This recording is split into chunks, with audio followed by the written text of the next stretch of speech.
Il y a une erreur que je vois chez énormément de dirigeants. Et paradoxalement, plus ils sont intelligents, plus ils ont tendance à la faire. Ils analysent, ils demandent des avis, ils font des tableaux, ils attendent les chiffres du mois prochain et ils se disent, quand j'aurai toutes les informations, je pourrai prendre la bonne décision. Sauf qu'il y a un problème. Ce moment n'arrive jamais. Parce que les décisions les plus importantes d'un dirigeant ont justement une particularité. Tu dois les prendre avant de savoir si elles sont bonnes.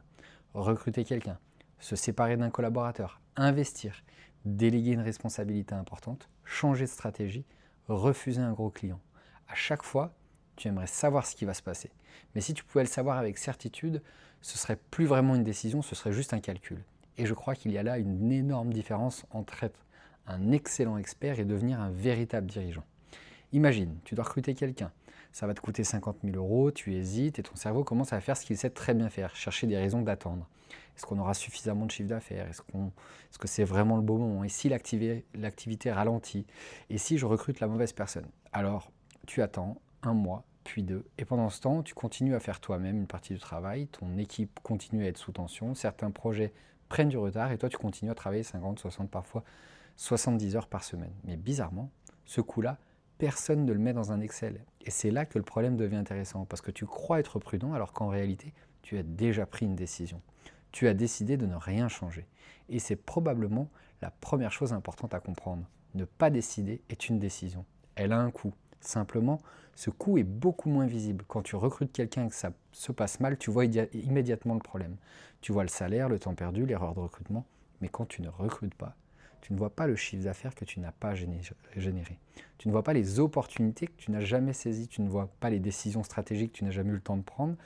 Tu passes à côté de tout ce que ça peut finalement apporter, mais sans le savoir. Ces conséquences, elles sont invisibles. Et voilà le paradoxe. Les dirigeants que j'accompagne ne sont généralement pas des gens incapables de décider, c'est même souvent l'inverse, ce sont des gens compétents. Ils connaissent extrêmement bien leur métier. Ils ont parfois 10, 15, 20 ans d'expérience dans l'expertise métier. Et cette expertise leur a appris quelque chose à chercher les bonnes réponses. Mais quand tu es technicien et que tu rencontres un problème, tu sais comment réagir. Et quand tu es dirigeant, les règles changent. Tu dois décider, est-ce que cette personne deviendra un bon manager? Est-ce que ce marché va fonctionner? Est-ce que cet investissement sera rentable? Est-ce que je dois ouvrir une deuxième agence? Est-ce que je dois m'associer avec cette personne? Et là, tu peux analyser pendant 3 semaines. Personne ne peut te donner la réponse. Pourquoi? Parce qu'elle est dans le futur. Et je pense que beaucoup de dirigeants restent coincés exactement ici. Ils essayent d'utiliser leur ancien super pouvoir de technicien. Avant, ils fonctionnaient bien.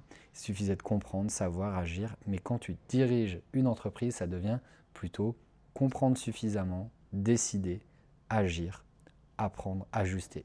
Et ce changement paraît minuscule, mais en réalité, c'est une transformation complète du rôle. Parce que être dirigeant, ce n'est pas devenir celui qui sait tout, c'est devenir celui qui est capable d'avancer quand personne ne sait. Il y a d'ailleurs une phrase dont je me méfie énormément quand je travaille avec un dirigeant, je vais attendre d'avoir un peu plus de visibilité.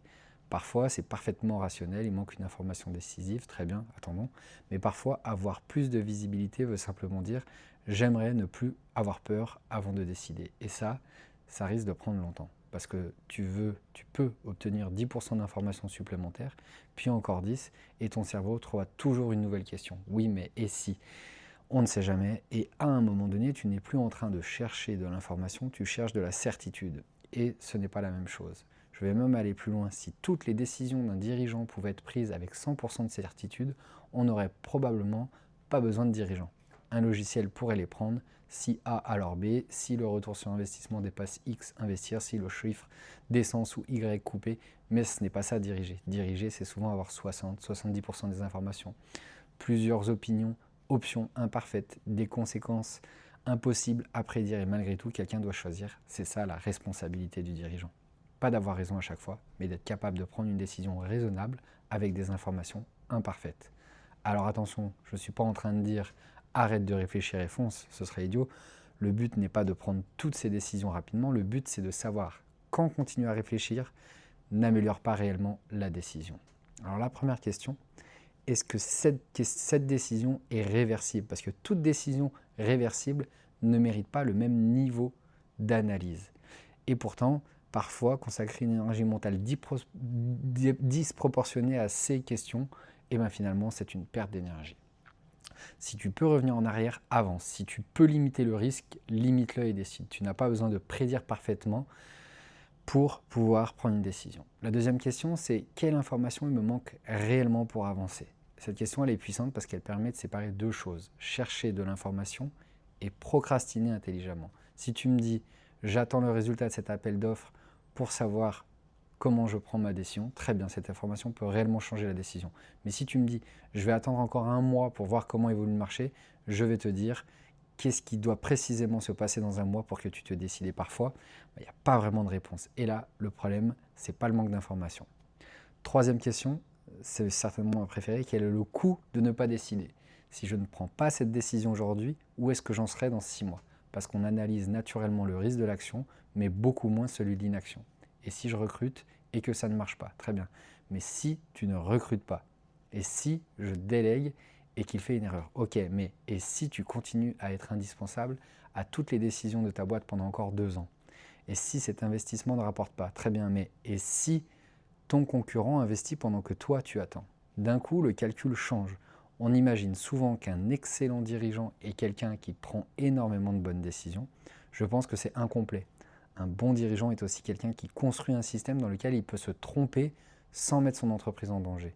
Il teste petit, il limite son exposition, il mesure rapidement, il récupère du feedback et il ajuste. Autrement dit, il ne cherche pas forcément à supprimer l'incertitude, il construit une entreprise capable de vivre avec. Donc, la prochaine fois que tu te retrouves devant une décision que tu repousses, ne te demande pas seulement est-ce que j'ai suffisamment d'informations, pose-toi plutôt cette question, est-ce qu'il me manque réellement une information? Ou est-ce que j'attends simplement ce que je suis en train de me mentir à moi-même et d'éviter? La deuxième chose à te poser, c'est de savoir si j'accepte de pouvoir dire je ne sais pas exactement ce qui va se passer, je peux me tromper, mais je sais suffisamment pour avancer. Donc voilà, j'ai écrit un article sur ce sujet. Tu peux aller cliquer dans le lien qui est dans la bio. Je te mets directement dans la description de cette vidéo. Mais si tu devais retenir une chose, retiens celle-ci. Plus ton entreprise grandit, moins ton travail consiste à avoir toutes les réponses. Donc maintenant, à toi d'avancer, à toi d'agir, à toi d'observer ce qui se passe et corriger rapidement parce qu'un dirigeant qui attend d'être certain ne supprime pas le risque. Il choisit simplement un autre risque, celui de rester immobile. Et parfois, c'est le plus dangereux de tous.